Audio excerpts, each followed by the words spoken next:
এজন্য রাত গভীরে আমি বলতে চাই, প্রিয় বন্ধু আমার, প্রিয় বাপ আমার, নষ্ট হইও না, চরিত্রহীন হইও না দোস্ত, নওজওয়ান সাথীরা, ছেলেরা আমার, নষ্ট হইও না, চরিত্রহীন হইও না তোমরা বাবা, তোমরা আখলাক শিখো, সেজদা করো বাপ। রমজান সামনে, মাহে রমজান সামনে, আরেকবার ঘুরে দাঁড়াও, আরেকবার আল্লাহর সাথে বুঝাপড়া করো, মাওলা অনেক বড় ভুল করে ফেলেছি, এবারের রমজান পর্যন্ত হায়াত দেন, রমজানের আপনারে এক মাসে গুনাহ ছেড়ে দিয়ে এক মাসেই আপনারে রাজি করে দেন। বলো ইনশাআল্লাহ, বলো নওজওয়ান ইনশাআল্লাহ।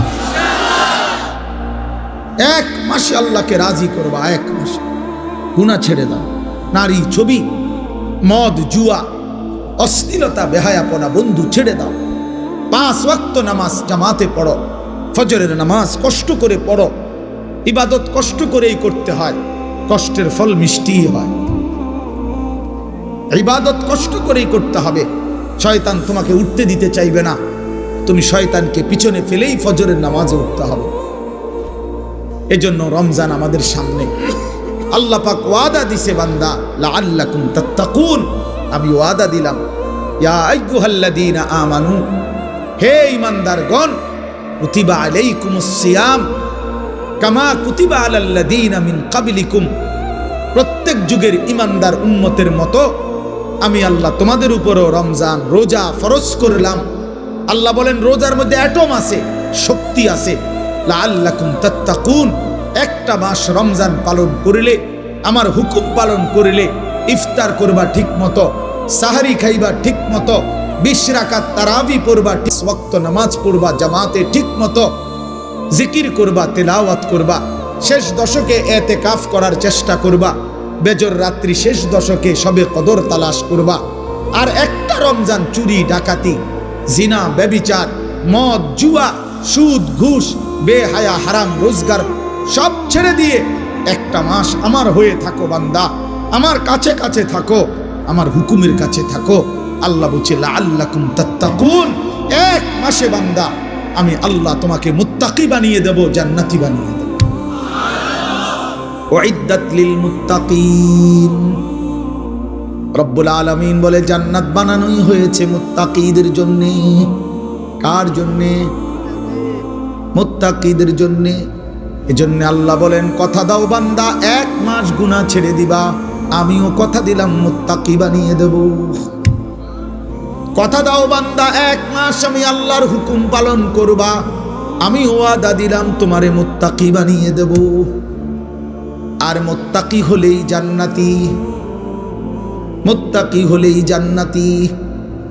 ইন্নাল মুত্তাকিনা ফি জান্নাতিন ওয়া উয়ুন, ইন্নাল মুত্তাকিনা ফি যিলালিন ওয়া উয়ুন, ইন্নাল আবরারা লাফি নাঈম, ইযা রাআইতা থাম্মা রাআইতা নাঈমান ওয়া মুলকান কাবীরা। বারবার আল্লাহ বলছে মুত্তাকি তুমি জান্নাতি, মুত্তাকি তুমি জান্নাতের ছায়াতেই থাকবা, মুত্তাকি তুমি আমার ঝর্ণা দ্বারা বেষ্টিত হয়েই থাকবা। আল্লাহ বারবার বলছে বান্দা আমারে সেজদা দিও, আমার কাছ থেকে জান্নাত বুঝে নিও, আমার গোলামি করো। বান্দা তুমি আমার মতো দয়ালু মেহেরবান মালিক, এমন বন্ধু তুমি আর কোথায় পাইবা বান্দা? 7 আসমান ও জমিন, গোটা কায়নাত দিয়ে যেই মালিক, 24 ঘন্টা আমি তোমাকে লালন পালন করি, এমন মেহেরবান মালিক তুমি কই খুঁজে পাইবা? বলো না যুবক, বলো না বাপ, এমন মালিক আর কোথায় মিলবে?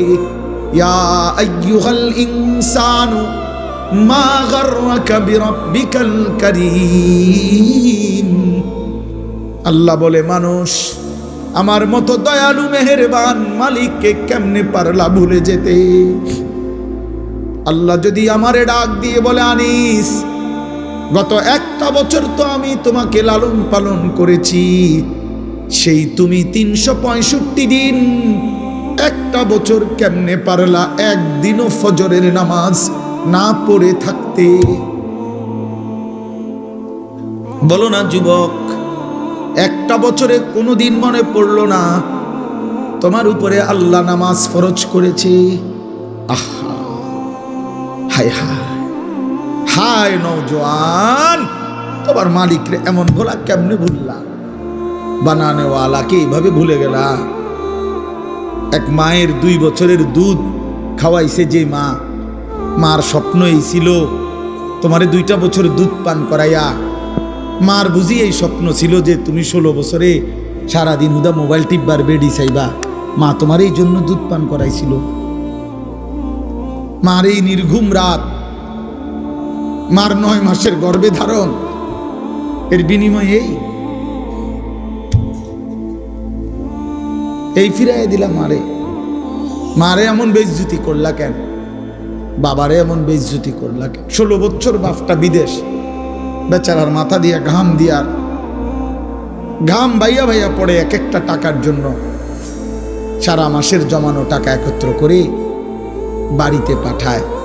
আজকে 16 বছর বিদেশ করে, 18 বছর বিদেশ করে ওই বেচারা তোমার জন্য, স্ত্রী ছেলে মেয়ের জন্য এতটা কষ্ট কোরবানি স্বীকার করে। বিনিময়ে বাপ তুমি সারাদিন শুধু নারী ছবি, বন্ধুদের আড্ডা, আর একটা ওয়াক্ত সেজদা দিবা না। এই জন্যই তোমার বাবার 16 বছরের বিদেশ। আমার দোস্ত, আমার নওজোয়ান, একটা ছেলে হইলেও বুঝছো, একজন হইলে আমার সারবে, একজনই বুঝো। মারে বেইজ্জতি করো না। আমরা কিতাবে পড়ছি নবীজির এক সাহাবী 16 বছর বয়সে কাফের দুশমনদের হাতে বন্দী হয়েছিলেন। দুশমনের সর্দার ওনারে বলছিল, তুই শুধু একবার বলবি মুহাম্মদ আল্লাহর রাসূল না, আমি তোরে ছেড়ে দেব। ওই সাহাবী হাবিব ইবনে যায়েদ রাদিয়াল্লাহু তাআলা আনহু বলছিল, ওয়াল্লাহি আনা আশহাদু আন্না মুহাম্মাদান রাসূলুল্লাহ, আল্লাহর কসম আমি সাক্ষ্য দিচ্ছি আমার মদিনাওয়ালা মুহাম্মদ তিনি আল্লাহর রাসূল। ওই দুশমনের সর্দার ওনার একটা অঙ্গ কাইটা ফেলছে। ডান হাত আলাদা কাটছে, বাম হাত আলাদা কাটছে, ডান পাও আলাদা কাটছে, বাম পাও আলাদা কাটছে, জিহ্বাটা টাইনা আলাদা কাইটা ফেলছে, শরীরটা কাইটা টুকরা টুকরা করে পিস পিস বানায় ফেলছে। দোস্ত আমার, কসম খোদার, এভাবে কাইটা টুকরা টুকরা করে ফেলে দিছে, ওনারে ছিন্ন ভিন্ন করে দিছে। এই খবর যখন মদিনায় ওনার কাছে, ওনার মা, এই সাহাবীর মাও ছিলেন সাহাবী উম্মে আম্মারা রাদিয়াল্লাহু তাআলা আনহা, নবীজির মহিলা সাহাবী। এই সাহাবীর মা উম্মে আম্মারার কাছে মদিনায় এই সংবাদ আসছে। লোকেরা আইসা শুনাইছে, মা তোর সন্তানকে বেঈমানে হত্যা করছে, শহীদ করে দিয়েছে। তবে মা তোর সন্তানকে বড় নির্মমভাবে মারছে, একটা একটা অঙ্গ কাইটা কাইটা আলাদা করছে, সারাটা দেহ কাইটা কাইটা টুকরা টুকরা করে ফেলে দিছে। মা তোর ছেলের জানাজা হয় নাই, তোর ছেলের লাশ দাফন হয় নাই, তবুও তোমার ছেলে 1 মিনিটের জন্য মুহাম্মদে আরবির বিরুদ্ধে একটা শব্দ উচ্চারণ করে নাই। আল্লাহর কসম আমরা উর্দু কিতাবে পড়ছি বাপ, সেই মা চিৎকার করে বলছে, লিহাযাল ইয়াউমে আরদাতুহু, এই মা তখন বলছে, মদিনাবাসী আল্লাহর কসম এই দিনের জন্যই আমি আমার সন্তানকে বুকের দুধ খাওয়াই। এমন একটা দিনের আশায় আমি আমার সন্তানকে বুকের দুধ খাওয়াইছি। আমার সন্তান আমার দুধের হক আদায় করছে, আমার আল্লাহর জন্য জান দিছে, আমার রাসূলের জন্য জীবন দিছে, শহীদ হয়েছে, রক্ত ঝরিয়েছে। এর চাইতে বড় পাওয়া আমি মায়ের জীবনে আর কি হইতে পারে? আমার দুধের হক আদায় করছে আমার সন্তান। যে তোমার মা কি এমন দুধ পান করায় নাই? বলো ভাইয়া। তাইলে নওজোয়ান, আজকে এখন সিদ্ধান্ত নাও, এখন আজ রাত, বলো রাতের 12:30 বাজে, অন্ধকার রাত, মধ্যরাত পার হয়ে গেছে। এই মুহূর্তে মহান আল্লাহ পাক রব্বুল আলামিন অর্ধরাতের পরে প্রথম আসমানে নেমে এসে বান্দাকে তালাশ করে খুঁজে, আর আল্লাহ ডেকে বলে, আলা মিন মুস্তাগফিরিন ফাগফির লাহু, আয় না বান্দা মাফ চা আমার কাছে, আমি এখনই মাফ করে দেব।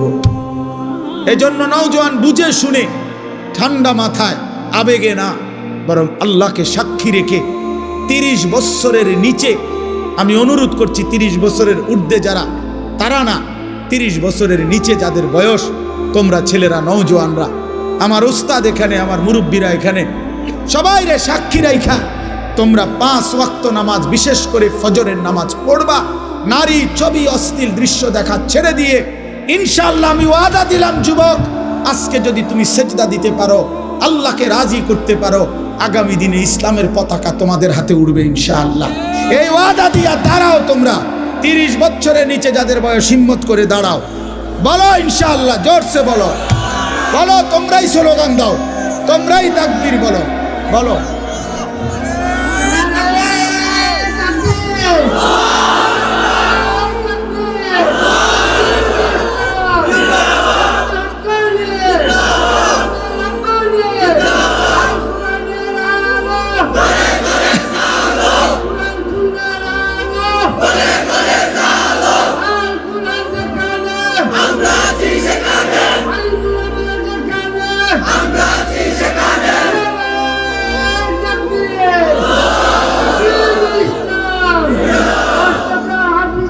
বসো। দেখছনি চাচা, তোমার করতে বড় জোয়ান, আমার বাংলার সিংহ শার্দুল, আমার বাংলাদেশের সাহসের মিনার আল্লামা মামুনুল হক দামাত বারাকাতুহুমুল আলিয়া একবার বলছিলেন যে আমি বহু 70 বছরের যুবক দেখেছি, আমি বহু 25 বছরের বৃদ্ধ দেখেছি। উনি বলছিলেন এই কথা যে আমার জীবনে আমি বহু 70 বছরের কি দেখেছি, যুবক, অর্থাৎ চেতনায় কি যুবক, আর 24 বছরের বৃদ্ধ, বয়স মাত্র 20-22, শৈল চলে না, কি আজ্ঞায় না ফিচ্ছায়, হ্যাঁ বুঝা যায় না, নাফরমান গুনাহ করতে করতে কোমর নাই, সাফা সুফা ভিতরে ঢুকিয়া অপদার্থ কি আসে না, ফিচ্ছায় না, আজ্ঞায়, বুঝা যায় না, হ্যাঁ না, জান চলে না, যাই না, ভাল লাগে না, শৈলী কিচ্ছু না, ওই বেডি চাইয়া শেষ করে লেগেছে, যে অসভ্য, যে চরিত্র নষ্ট করে দিছে। হ্যাঁ, এই জন্য জওয়ান, ইনশাআল্লাহ তোমরা হিম্মত করো, আগামীর পৃথিবী ইমানদারের পৃথিবী ইনশাআল্লাহ, আগামীর পৃথিবী, সারা পৃথিবীতে আলহামদুলিল্লাহ ইসলামের বিজয়, সারা বিশ্বে আফগানে কালেমার পতাকা উঠছে, সিরিয়ায় ইমানদারের বিজয় হয়েছে, এই মুহূর্তে ফিলিস্তিনের গাজাতেও ইসরায়েলের ইহুদি কুত্তারা যুদ্ধ বিরতি দিয়ে তারা ইসরায়েলে ফিরে গেছে। হ্যাঁ, ইসরায়েলে যুদ্ধ বন্ধ আছে, ঘাড় নামাইতে বাধ্য হয়েছে। অতএব পৃথিবীর সব জায়গায় জালেমের মাথা নিচে, মজলুমের মাথা উঁচা হয়ে আছে। এটা প্রমাণ করে ইনশাআল্লাহ আগামীর সময়টা ইসলামের সময়, কোরআনের সময়। সেদিন এখন যদি চরিত্রবান হও, ইনশাআল্লাহ কাজে লাগাও, রমজান কাজে লাগাও, রমজান সামনে, রমজান আমার মুমিনের শ্রেষ্ঠ মাস, রমজান ইমানদারের অপেক্ষার মাস, রমজান মেহনতের মাস, রমজান মানে নিজেকে সাজাইবার মাস, রমজান মাসে আখিরাতের প্রস্তুতি নেওয়ার মাস।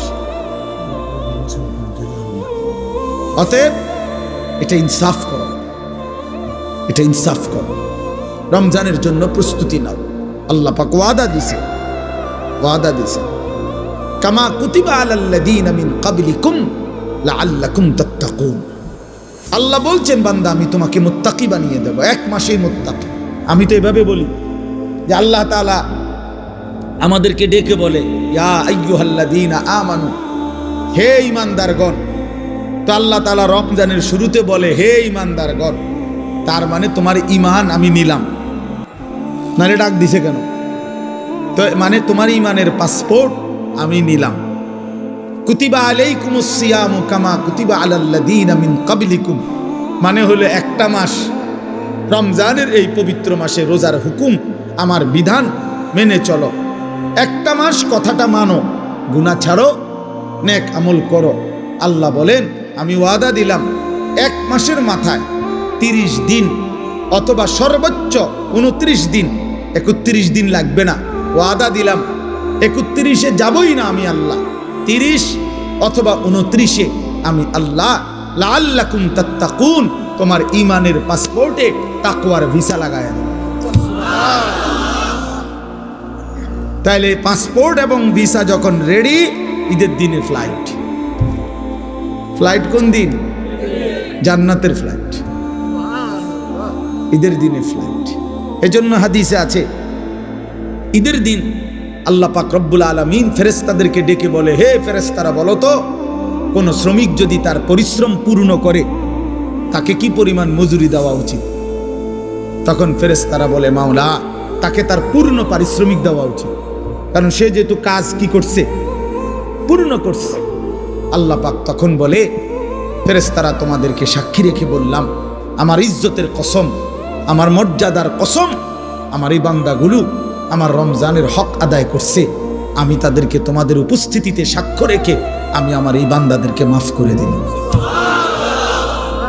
তখন ঈদগাহে দাঁড়িয়ে ঈদের নামাজের সময়ে ফেরেশতারা ডেকে বলে, হে ঈমানদার, তোমরা যারা রমজান আদায় করেছ, তোমরা যারা গুনাহ থেকে মুক্ত রয়েছ, তোমরা যারা গত 1 মাস তোমাদের মালিকের হুকুম পালন করেছ, আজ আমরা নিজ কানে এইমাত্র আল্লাহর দরবারে শুনে আসছি, ইয়া আইয়ুহান নাস ইন্নাল্লাহা কাদ গাফারা লাকুম। হে লোক সকল, নিশ্চয়ই আল্লাহ পাক আমরা শুনে আসছি তোমাদের মাফ করে দিয়েছে। ফারজিউ রাশিদিনা ইলা রিহালিকুম, অতএব খুশি খুশি চিত্তে তোমরা ঘরে ফিরে যাও, যাও ঘরে চলে যাও। আজরাইল আসবে, আজরাইলের হাতে ধরা দিয়ে আমার জান্নাতে চলে আসো। ইয়া আইয়াতুহান নাফসুল মুতমাইন্নাহ ইরজিই ইলা রাব্বিক রাদিয়াতাম মারদিয়াহ। এজন্য নেককার যখন জান কবজ করে ফেরেশতা, তো আল্লাহ নবী সাল্লাল্লাহু আলাইহি সাল্লাম বলছেন, কোন গ্লাস থেকে যেভাবে একটু কাট করলে পানি যেমন আরামসে পড়ে, আল্লাহ নবী বলেন মালাকুল মউত আজরাইল ইমানদার নেককার ব্যক্তির সামনে এসে এভাবে ডাক দেয়, আইয়াতুহান নাফসুত তাইয়্যিবা আইয়াতুহান নাফসুল মুতমাইন্না, হে পবিত্র আত্মা, নিরাপদ আত্মা, তোমার আল্লাহর সন্তুষ্টি আর মাগফিরাতের দিকে বেরিয়ে আসো। এটা বললেই ব্যক্তির ইমানদারের রুহটা এই গ্লাস কাট করলে যেরকম পানি আপোষে পড়ে, ইমানদারের রূহ মালাকুল মউত আজরাইলের হাতে এইভাবে আপোষে চলে আসে। আল্লাহর কসম, এটা হাদিস।